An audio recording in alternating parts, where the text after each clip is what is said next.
नमस्कार साथियों, स्वागत है आपका YouTube चैनल चिंगारी किताबों से में। साथियों, सोशल मीडिया पर इस समय स्वामी आनंद स्वरूप जी का वह बयान वायरल हो रहा है जिसमें ये भिक्षु संघ और बाबा साहब डॉक्टर भीमराव अंबेडकर के वैचारिक पुत्रों को मात्र इसलिए धमका रहे हैं क्योंकि बौद्ध गया में महाबोधि महाविहार के संचालन का पूर्ण अधिकार भिक्षु संघ अपने हाथों में मांग रहा है। मुझे तो इस मांग में कुछ भी गलत नहीं लगता। साथियों, आप ही बताइए, मस्जिद की अच्छी देखभाल शरीयत के अनुसार अन्य समाज के कट्टर धार्मिक लोग क्या कर पाएंगे? ईसाइयों के धार्मिक स्थलों की देखभाल क्या अन्य धर्मों के धार्मिक लोग कर पाएंगे?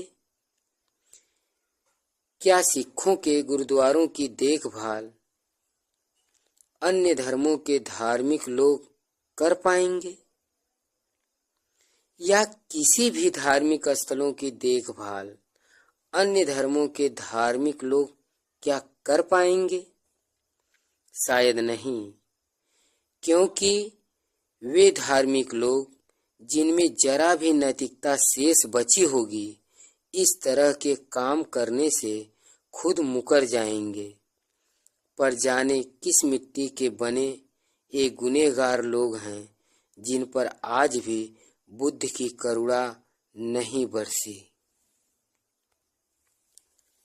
तो साथियों, स्वामी आनंद स्वरूप जी अपने इस बयान में कुछ बिंदुओं का जिक्र करते हैं, जैसे हम लोग पुष्पमित्र संघ की पीढ़ियां हैं। इस्लामिक टुकड़ों पर पलने वाले अंबेडकरवादी बौद्ध, अंबेडकरवादी बौद्ध हिंदू समाज को टारगेट करना बंद करो।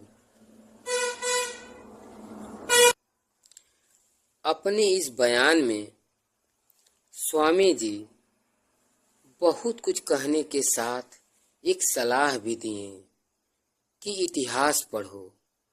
तो स्वामी जी, हमने इतिहास पढ़ा और पाया कि हम अपना इतिहास न जाने, इसलिए हमारी पीढ़ियों को हजारों वर्षों तक अनपढ़ रखा गया। स्वामी जी, हमने इतिहास पढ़ा और पाया कि हम इनके शास्त्रों को यदि गलती से सुन लेते थे तो हमारे कानों में शीशा गर्म करके डाल दिया जाता था। हमने इतिहास पढ़ा और पाया कि सत्ता सुख पाने के लिए अपनी बहु बेटियों को किन लोगों ने मुगलों को सौंपा था। हमने इतिहास पढ़ा और पाया कि सोने की चिड़िया को लूटने और लुटवाने का काम किन लोगों ने किया। स्वामी आनंद स्वरूप जी, हमने इतिहास पढ़ा और पाया कि पेशवा के शासनकाल में अछूतों के ऊपर मार्शल लॉ लगाया गया। इन अछूतों को सुबह शाम घर से बाहर नहीं निकलने दिया जाता था। इन अछूतों के पैरों में झाड़ू बांध दिया गया था। अरे स्वामी जी, इतिहास में ही हमने पढ़ा, ये अछूत खड़ी दोपहरिया में थाली बजाते हुए अपने घरों से निकलते थे। स्वामी जी, हमने इतिहास पढ़ा और पाया कि आप जैसी मानसिकता रखने वाले वे लोग रहे होंगे जो हमारी माँ बहनों से स्तन ढक कर रखने के लिए भी टैक्स लिए थे। स्वामी जी, हमने इतिहास पढ़ा और पाया कि हमसे साफ पानी पीने का अधिकार भी छीन लिया गया था। स्वामी जी, हमने इतिहास पढ़ा और पाया कि शूद्रों की शादियों के तुरंत बाद उनकी पत्नी को 3 दिन और 3 रातों तक शुद्धिकरण के नाम पर उपभोग किन लोगों ने किया। स्वामी आनंद स्वरूप जी, हमने इतिहास पढ़ा और पाया कि संपत्ति तो दूर, अच्छे घरों में हमें रहने भी नहीं दिया गया।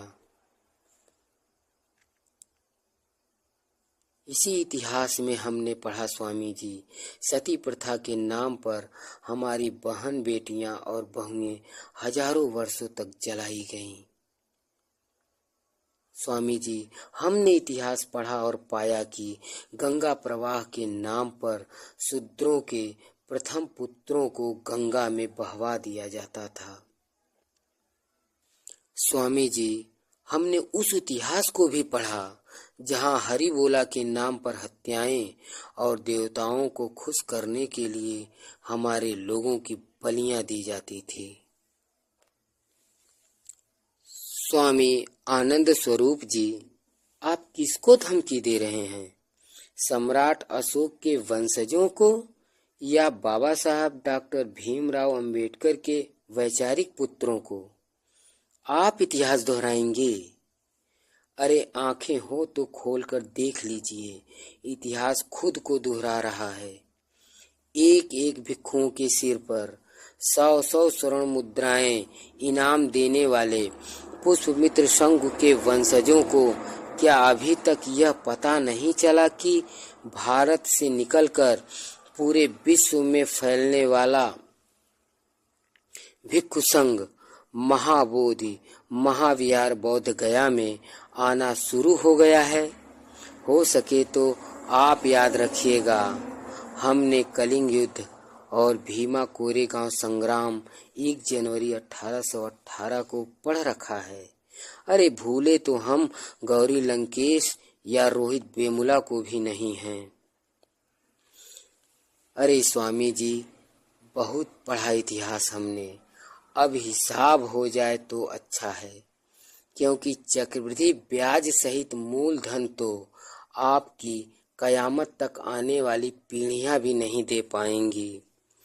अभी तो हमारा भिक्षु संघ मूलधन में से कुछ लेने का मन बना रहा है, अभी तो ये अंगड़ाई है। आगे आगे देखिए होता है क्या। तो साथियों, अगली वीडियो में पुनः मिलने के वादे के साथ आपसे विदा लेते हैं। तब तक धम्म के कार्यों को करते रहें, बौद्ध गया में आंदोलन को बढ़ाते रहें। जय जय भीम, नमो बुद्ध।